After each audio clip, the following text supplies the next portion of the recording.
Now, Praiseworthy Soccer Tournament is about uplifting the community of Parys in the Northern Free State. The tournament has been running since 2017.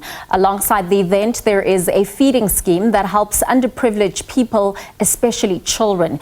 To discuss more about this, we are joined by Chere Mosia from the Praiseworthy Soccer Tournament. Chere, thank you so much for making time for us on New Year's Eve. What an amazing tournament this is. For those who are watching from home and have never heard about the Praiseworthy Soccer Tournament, maybe just give us in detail what it is about. Okay, the idea behind this was that we started the tournament in 2017, and then because we used to attend the soccer tournament, and we saw the kids attending tournaments and then being hungry, and they were roaming around the soccer field, and then so we decided to start our own tournament whereby we are going to supply meal and drink so that they can watch the soccer with a full stomach. And then the other, our view was also to start that tournament so that our parents and the brothers and sisters, they are able to sell whatever, their products so that they can feed their families. And that is what is so great about this tournament, is that it's all-rounded, especially with how you are able to create employment, whether it be through those vendors that come through and supply goods to those that are watching and participating. Maybe tell us about that turnout. What has the response been like? What is the feedback? Okay, you know what, when coming to job creation, before the tournament, we prepared a field. We actually utilized the services of the the youth, most especially the youth, to grass cutting. To cut the grass, and then paint the poles, and then prepare the field, and then actually we also pay them for that.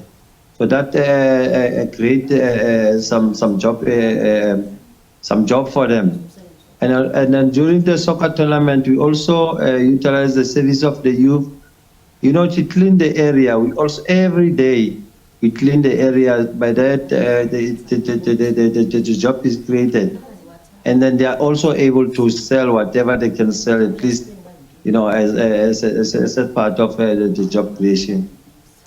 A big thing when it comes to Gussie tournaments is always about sponsorships.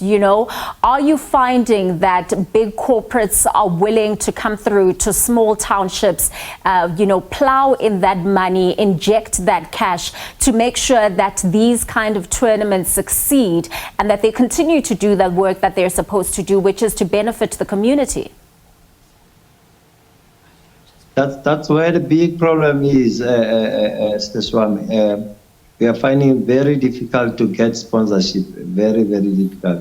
This tournament is sponsored by the community and our local business individuals from the community. We also pumping out money from our own pocket so that the tournament can continue to do the best for our community. From there, we tried our best to do some requests from the sports and recreation department, from our municipalities, from our we tried our level best. From Coca-Cola, sorry, not to mention names. From the big corporate, we tried almost all the big corporate. We don't come right. Even if we show them that what does this soccer tournament doing to the community, we really are finding very difficult to get the sponsorship. Sure. Yeah, no, that is always heartbreaking, and especially post-COVID, where it has been even more difficult to sustain these kind of tournaments. But if you could give us an insight into the talent pool that lies in Parys, in the Free State, how is the talent? Are they moving on to bigger leagues? You know, are there a couple of players that you can tell us about that have gone on to do wonderful things from the Praiseworthy soccer tournament? Yes, you know what? There is you know, a lot of talent here. There's a lot of talent. There are a few players that I know that have moved to join other, you know, the bigger teams from here. But then because we're hosting this soccer tournament includes teams from Gauteng, Mpumalanga, even from KZN. We also welcome teams from such areas. So a lot of talent it has been identified and when to go and play for bigger teams.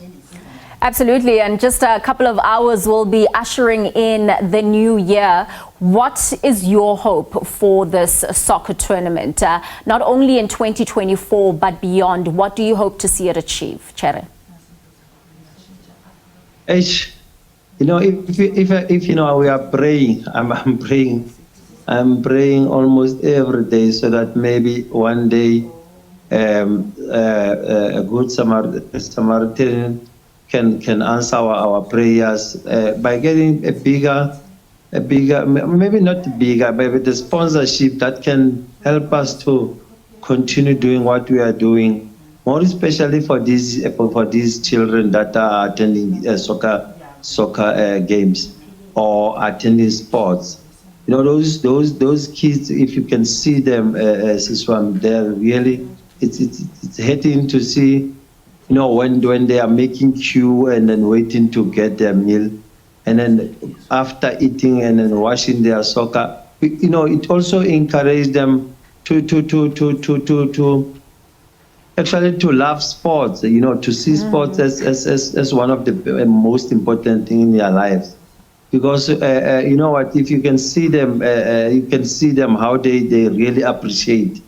And then the following day they will come and then, you know, ask what can we do? Where can we help? You know, and it's hurting seeing that our government doesn't care about about those young, you know, or about the organizations that are doing the best for the community. My wish is that if you can get sponsorship, you know, we don't want money, we don't want the resources. We want the resources as well. All right, well, thank you so much, Chere, for joining us on this New Year's Eve edition. We do truly hope that the Praiseworthy soccer tournament can go from strength to strength. That was, of course, Chere Mosia, who is part of the Praiseworthy soccer tournament, which helps to uplift the community of Parys in the Northern Free State.